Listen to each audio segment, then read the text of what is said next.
Parco Fornaci a Vicenza, per mezza giornata trasformato in moschea. Le foto dei fedeli musulmani in preghiera rimbalzata sui social. 500 fedeli per la festa del sacrificio, tra le più importanti del calendario musulmano, inginocchiati nel parco cittadino, di cui le comunità hanno chiesto l'utilizzo.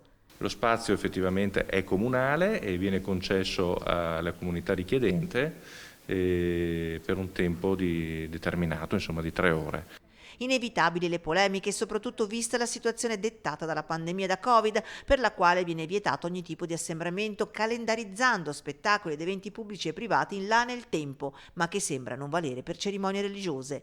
Una questione di opportunità e sicurezza che si era posto anche il primo cittadino di Vicenza. Io ho posto anche il problema al tavolo perché effettivamente ho rilevato che in questo momento non potevano esserci secondo noi le condizioni di serenità e tranquillità da un punto di vista sanitario, però il parere favorevole dell'ULSS ha di fatto sbloccato la situazione e quindi ci siamo adeguati anche al parere sanitario. Via libera dell'USL con le dovute accortezze, l'elenco dei partecipanti, distanziamenti e mascherine oltre ai controlli agli ingressi e poi l'autorizzazione della prefettura. D'altronde, se non era Parco Fornaci, l'altro grande spazio pubblico è Campomarzo, più complicato da controllare. Situazione destinata a ripetersi anche giovedì della prossima settimana, quando dalle 7 alle 10 la comunità musulmana si ritroverà per la preghiera di fine Ramadan e questa volta, almeno sulla carta, dovrebbero essere in 1000.